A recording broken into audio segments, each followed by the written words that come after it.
بسم اللہ الرحمن الرحیم۔ مومن کی فراست کیا ہے اور یہ فراست کس طرح حاصل کی جا سکتی ہے؟ آج میں کچھ واقعات بھی اس فراست کے اوپر آپ لوگوں کے سامنے رکھوں گا، اور یہ فراست کس طرح حاصل کی جاتی ہے، کون سی صفت اللہ تعالیٰ نے رکھی ہے جس کو حاصل کرنے سے یہ فراست ہمیں مل سکتی ہے۔ فراست کیا چیز ہے؟ آپ صلی اللہ علیہ وسلم کی حدیث ہے، اتقوا فراست المؤمن فإنه ينظر بنور اللہ۔ مومن کی فراست سے ڈرو کہ مومن جس کو اللہ تعالیٰ فراست دیتے ہیں وہ اللہ کے نور سے دیکھتا ہے۔ مومن کی فراست سے ڈرو کہ مومن اللہ کے نور سے دیکھتا ہے۔ کیا مطلب ہے اس حدیث کا؟ اس حدیث کا مطلب ہے کہ کچھ چیزیں، کچھ واقعات یا کچھ ایسی چیزیں ہوتی ہیں جو عام بندہ ان چیزوں کو نہیں سمجھ سکتا، نہیں دیکھ سکتا، لیکن اللہ تعالیٰ کے جو مومن بندے ہوتے ہیں، اللہ تعالیٰ کے جو پسندیدہ بندے ہوتے ہیں، وہ لوگ ان چیزوں کو دیکھ لیتے ہیں۔ جیسے کہ حضرت عثمان غنی رضی اللہ تعالی عنہ کے بارے میں آتا ہے کہ حضرت عثمان غنی رضی اللہ تعالی عنہ ارشاد فرما رہے تھے اور ارشاد فرماتے ہوئے ایک بندہ مجلس میں داخل ہوا تو حضرت عثمان غنی رضی اللہ تعالی عنہ فرمانے لگے کہ کیسا زمانہ آ گیا ہے، لوگ آنکھوں سے زنا کرتے ہیں اور پھر سیدھے مجلس میں آ جاتے ہیں۔ تو جب وہ مجلس ختم ہوتی ہے تو وہ مجلس ختم ہونے کے بعد وہ بندہ، جس بندے نے آنکھوں کا زنا کیا ہوتا ہے اور وہ مجلس میں آ کر بیٹھتا ہے، وہ حضرت عثمان رضی اللہ تعالیٰ عنہ سے پوچھتے ہیں، کیا وحی کا سلسلہ ابھی بھی چل رہا ہے؟ کیا وحی کا سلسلہ ابھی بھی چل رہا ہے؟ کیا وحی ابھی بھی آتی ہے؟ تو حضرت عثمان رضی اللہ تعالی عنہ ارشاد فرماتے ہیں، اور حضرت عثمان رضی اللہ تعالی عنہ نے ارشاد فرمایا، میرے آقا حضرت محمد مصطفیٰ صلی اللہ علیہ وسلم کا فرمان ہے، اتقوا فراست المؤمن فإنه ينظر بنور اللہ۔ تو حضرت عثمان رضی اللہ تعالیٰ عنہ کو جو پتہ چلا کہ فلاں بندہ جو مجلس میں داخل ہوا ہے وہ آنکھوں کا زنا کر کے آیا ہے، وہ باہر آنکھوں کا زنا کر کے میری مجلس میں آیا ہے، تو اللہ تعالیٰ کے نیک بندے حضرت عثمان غنی رضی اللہ تعالیٰ عنہ کو پتہ چل گیا کہ یہ بندہ آنکھوں کا زنا کر کے آ رہا ہے، اور اس نے فوراً کہہ دیا۔ اور اسی طرح حضرت ابو بکر صدیق رضی اللہ تعالی عنہ کے بارے میں آتا ہے، حضرت ابو بکر صدیق رضی اللہ تعالی عنہ کا وصال کا وقت جب قریب آیا تو اپنی بیٹی عائشہ کو بلاتے ہیں اور بلا کر کہتے ہیں کہ یہ میرا ترکہ ہے، یہ میری میراث ہے، میرے 2 بیٹوں کا یہ حصہ بنتے ہیں اور میری 2 بیٹیوں کا یہ حصہ بنتے ہیں، یہ تقسیم کر دینا۔ تو اماں عائشہ کہتی ہیں، ابا جان آپ کی بیٹی تو ایک ہی ہے، میں ہوں، آپ کی 2 بیٹیاں کہاں سے ہوئی؟ آپ کی 2 بیٹیاں تو نہیں ہیں، آپ کی تو ایک ہی بیٹی ہے، وہ میں ہوں۔ تو اچھا، انہوں نے کہا کہ نہیں، میری 2 بیٹیاں ہیں، یہ 2 بیٹیوں کا حصہ ہے اور یہ 2 بیٹوں کا حصہ ہے۔ تو جب وصال ہو جاتا ہے کچھ وقت کے بعد پتہ چلتا ہے کہ حضرت ابو بکر صدیق رضی اللہ تعالی عنہ کی بیوی جو ہے وہ حاملہ ہے، اور کچھ مدت گزرنے کے بعد ایک اور بیٹی پیدا ہوتی ہے۔ تو یہ ہے فراست المؤمن، یہ کیا ہے؟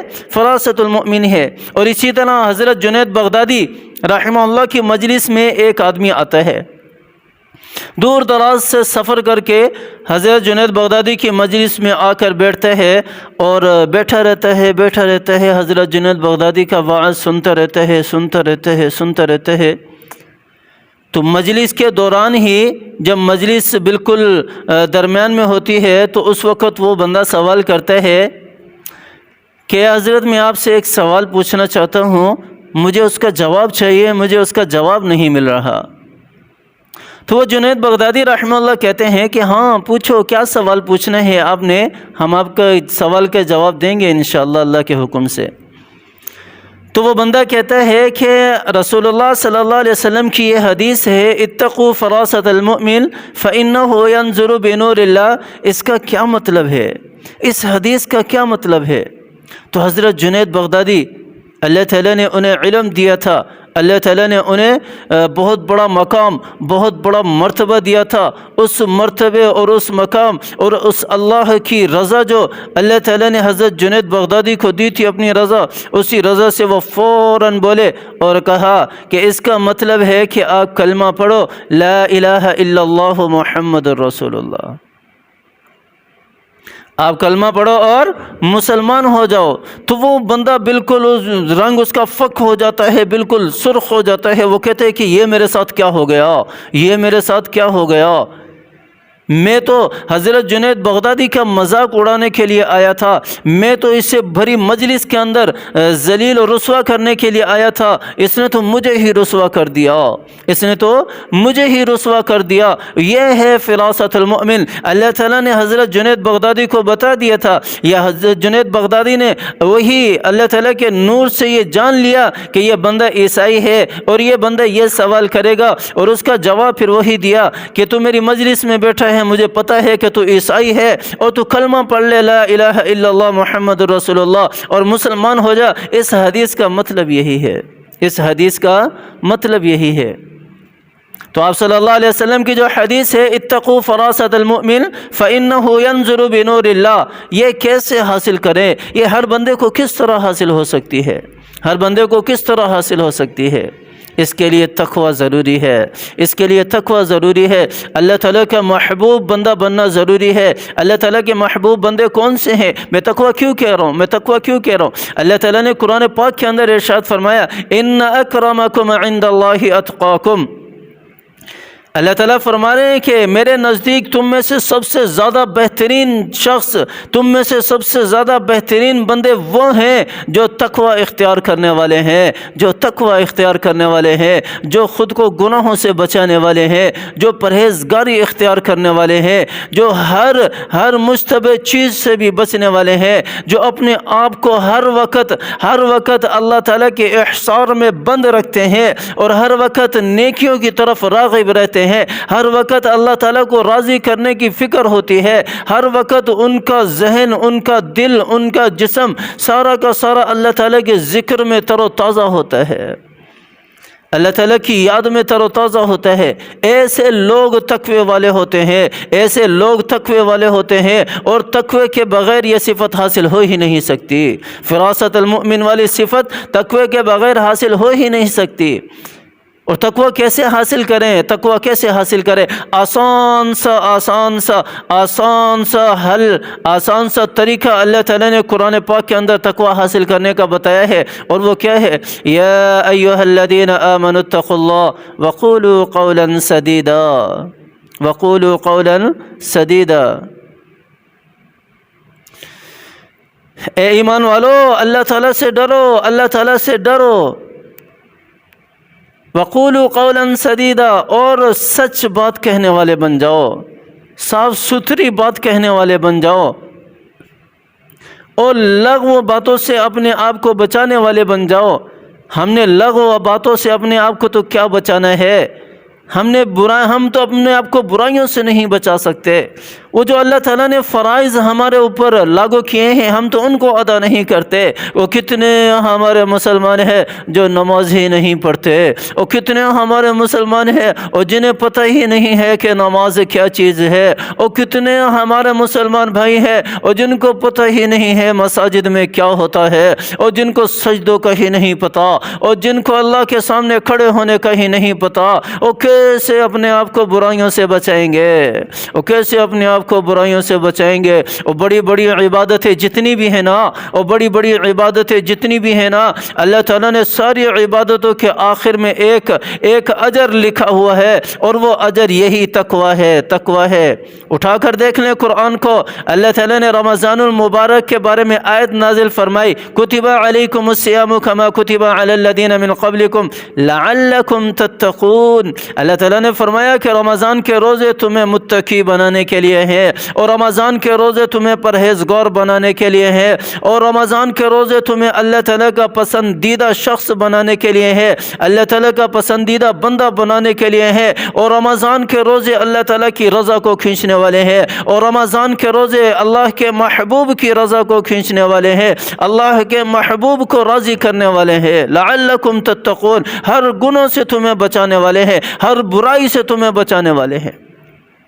کہ تمہیں نماز کا کہہ رہا ہوں، اللہ تعالیٰ نے قربانی کے عمل کے بارے میں کیا ارشاد فرمایا؟ لن ينال الله لحومها ولا دماؤها ولكن يناله التقوى منكم۔ اللہ تعالیٰ ارشاد فرما رہے ہیں کہ اے میرے بندو، یہ جو تم قربانی کرتے ہو نا، قربانی کرتے ہو، اس سے بھی مقصد، اس سے بھی تمہیں تقوی حاصل ہوتا ہے، اس سے بھی تمہیں تقوی حاصل ہوتا ہے۔ اللہ تعالیٰ کی رضا کے لیے اگر قربانی کی جائے، اللہ تعالیٰ کی رضا کے لیے اگر کوئی عمل کیا جائے، اللہ تعالیٰ کیا فرما رہے ہیں کہ مجھے تمہارا وہ عمل نہیں چاہیے، میں تو چاہتا ہوں کہ اس عمل سے تم متقی بن جاؤ۔ وَلَكِنْ يَنَالُهُ التَّقْوَى مِنْكُمْ، لیکن اللہ تعالیٰ تو تم سے تقوی چاہتے ہیں، اور تقوی کے لیے اللہ تعالیٰ نے یہ عمل تمہارے لیے رکھا ہے، تقوی کے لیے اللہ تعالیٰ نے یہ عمل تمہارے اندر رکھا ہے، تمہارے لیے رکھا ہے کہ تم اس عبادت کو کرنے والے بن جاؤ، اور اس عبادت کو کر کے تم تقوی حاصل کرنے والے بن جاؤ۔ کتنی بڑی بات ہے، کتنی بڑی بات ہے۔ تصوف کے ذریعے تقوی حاصل، اعلیٰ درجے کا تقوی حاصل کرنا ہے تو وہ تصوف کے ذریعے حاصل ہو سکتا ہے، تصوف کے ذریعے حاصل ہو سکتا ہے۔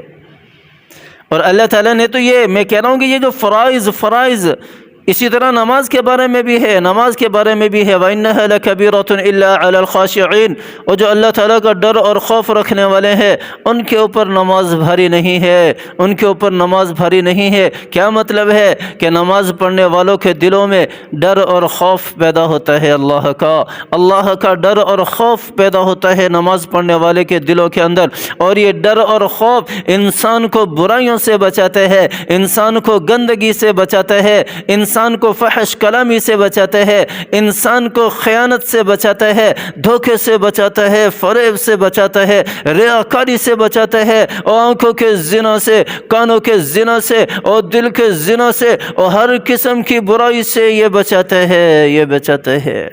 یہ تقوی ایسے ہی نہیں ہے، یہ تقوی کوئی ایسی ہی صفت نہیں ہے، ایسے ہی اللہ تعالیٰ نے نہیں کہہ دیا ان اکرمکم عند اللہ اتقاکم، کہ میرے نزدیک تم میں سے سب سے بہترین شخص وہ ہے جو متقی ہے، جو پرہیزگار ہے۔